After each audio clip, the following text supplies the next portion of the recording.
Nama Yosef Stalin merupakan sosok penting bagi sejarah Uni Soviet. Pria kelahiran 18 Desember 1879 ini adalah pemimpin diktator Uni Soviet selama lebih dari 2 dekade.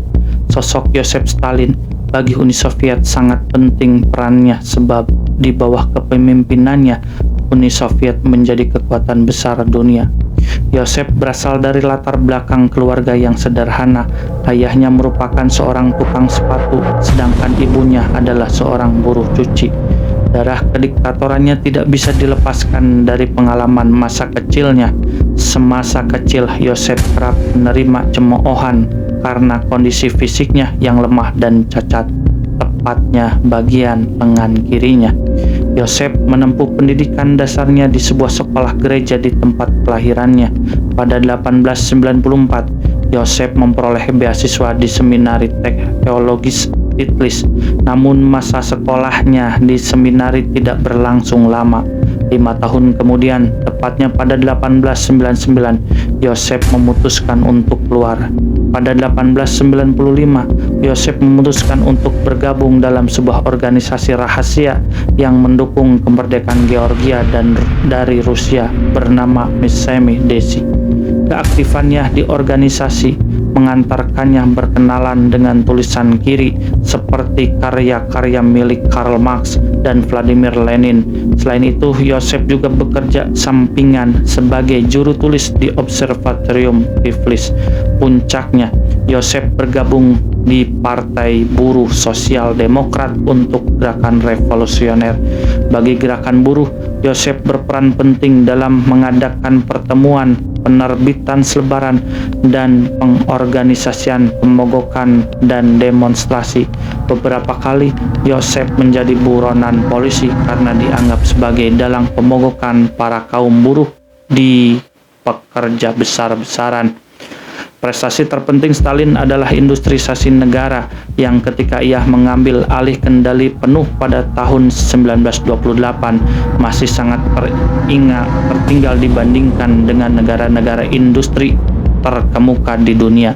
Pada tahun 1937, setelah kurang dari 1 dekade berkuasa sebagai diktator totaliter, ia telah meningkatkan total produksi industri Uni Soviet ke titik di mana ia hanya dilampaui oleh Amerika Serikat. Tingkat pencapaian ini dapat diapresiasi dengan baik jika seorang mengingat bahwa Rusia hanya menempati posisi kelima untuk keseluruhan produksi industri pada tahun 1913 dan bahwa setelah itu menderita bertahun-tahun kehancuran yang bahkan lebih besar melalui perang dunia, perang saudara, kelaparan, dan wabah penyakit daripada yang menimpa negara-negara industri utama lainnya di dunia selama periode yang sama. Namun yang lebih mengerikan lagi adalah kehancuran selama Perang Dunia II. Uni Soviet tetap mampu di bawah kepemimpinan Stalin untuk memainkan peran utama dalam mengalahkan Hitler sambil mempertahankan posisinya sebagai kompleksi industri dan sekarang militer terkuat kedua di dunia setelah Amerika Serikat pada tahun 1949. Rusia, Stalin mengisyaratkan kedatangannya sebagai kekuatan nuklir kedua di dunia dengan meledakkan bom atom. Terhadap pencapaian yang luar biasa ini harus ditetapkan suatu kerugian utama meskipun produksi industri yang tinggi memang dicapai di bawah Stalin. Sangat sedikit dari itu yang pernah tersedia bagi warga negara Soviet biasa dalam bentuk barang-barang konsumsi atau fasilitas hidup.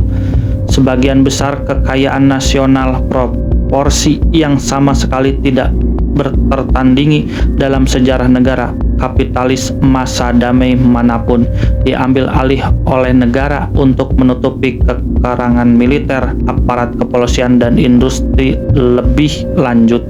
Dapat juga dikatakan bahwa tingkat industrialisasi yang sebanding akan terjadi dalam kasus apapun dan tentunya dengan cara yang tidak terlalu biadab di bawah hampir semua rezim yang dapat dibanggakan yang mungkin telah berkembang sebagai alternatif terhadap Stalinisme. milik Stalin, kolektivitasasi pertanian tidak menghasilkan hasil ekonomis positif yang sebanding dengan yang dicapai oleh industri Soviet. Dianggap sebagai sarana untuk menegaskan kendali atas kaum tani yang secara politik membangkang, sebagaimana kolektivitasasi membenarkan dirinya sendiri dan terus melakukannya selama beberapa dekade, tetap menjadi salah satu pencapaian diktator yang paling tahan lama. Selain itu, proses urbanisasi intensif seperti yang dilembagakan oleh Stalin berlanjut setelah kematiannya dalam apa yang masih tetap menjadi populasi yang lebih dominan pedesaan daripada negara industri besar lainnya. Pada tahun 1937, 56% dari populasi tercatat terlihat dalam pertanian atau kehutanan. Pada tahun 1958, proporsi itu telah turun menjadi 42%, sebagian besar sebagai akibat dari kebijakan Stalin. Prestasi lain dari diktator tersebut adalah terciptanya mesin administrasi yang sangat birokratik berdasarkan keterkaitan partai komunis, kementerian, badan legislatif, serikat pekerja, polisi, politik, dan angkatan bersenjata, dan juga pada sejumlah perangkat kontrol yang saling terkait lainnya. Selama beberapa dekade setelah kematian diktator tersebut, hal-hal tersebut terus memasok tuas manajemen penting bagi masyarakat Soviet yang seringkali tetap berada di bawah kendali individu-individu yang telah bangkit menjadi terkenal selama tahun-tahun teror Stalinis.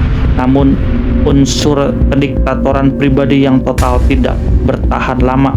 Setelah Stalin dalam bentuknya yang paling ekstrim, salah satu akibat dari kematiannya adalah kebangkitan kembali Partai Komunis sebagai pusat kekuasaan utama. Setelah bertahun-tahun, organisasi tersebut bersama dengan semua lembaga Soviet lainnya telah tunduk pada keinginan satu orang. Namun terlepas dari kekuatan besar yang dipegang oleh para penerus Stalin sebagai pemimpin partai, mereka tidak lebih dari sekedar tokoh dominan dalam kerangka oligarki yang berkuasa. Mereka tidak berkembang menjadi penguasa yang bertanggung jawab kepada diri mereka sendiri saja seperti yang dilakukan Stalin selama seperempat abad pemerintahannya yang hampir tidak tertandingi. Sistem Stalin tetap bertahan lama itu dalam semua hal penting, utamanya setelah kematian penciptanya sebagai karena sangat kerasnya tindakan yang dilakukan oleh tiran besar itu. Metodenya tidak hanya menghancurkan inisiatif di antara para administrator Soviet secara fisik, menghancurkan banyak orang, tetapi juga meninggalkan warisan ketakutan yang sangat ekstrim sehingga membuat pembatasan pasca Stalin yang berkelanjutan dapat ditoleransi oleh penduduk. Orang-orang akan lebih membenci, bahkan mungkin menolak kekerasan seperti itu jika bukan karena ingatan mereka yang jelas tentang penindasan yang jauh lebih keras, sama seperti kekejaman Hitler di masa perang terhadap penduduk Soviet, mengubah Stalin menjadi pahlawan nasional sejati, menjadikannya juara Uni Soviet melawan teror asing yang bahkan lebih buruk dari terornya sendiri. Demikian pula para penerus Stalin berutang stabilitas sistem mereka sebagian pada perbandingan yang masih segar dalam pikiran banyak orang dengan kondisi yang jauh lebih buruk yang terjadi selama kekuasaan Sang Lalim. Stalin bisa dibilang telah membuat dampak yang lebih besar pada kehidupan lebih banyak individu daripada tokoh lain manapun dalam sejarah, tetapi evaluasi atas pencapaiannya secara keseluruhan masih tetap beberapa dekade setelah kematiannya menjadi masalah yang sangat kontroversial. Para sejarawan belum mencapai konsensus definitif tentang nilai pencapaiannya dan kecil kemungkinan mereka akan penuh mencapainya. Bagi sarjana Amerika George F. Kennan, Stalin adalah orang hebat, tetapi hebat dalam kriminalitasnya yang luar biasa. kriminalitas yang secara efektif tanpa batas. Sementara Robert C. Tucker, seorang spesialis Amerika dalam urusan Soviet, menggambarkan Stalin sebagai Ivan yang mengerikan abad ke-20. Bagi sejarawan Inggris E.H. Char, diktator Georgia itu tampak sebagai tokoh yang kejam dan kuat tetapi kurang organitas, bukan siapa-siapa yang relatif yang didorong menjadi hebat oleh laju revolusi besar yang tak terelakkan yang ia pimpin.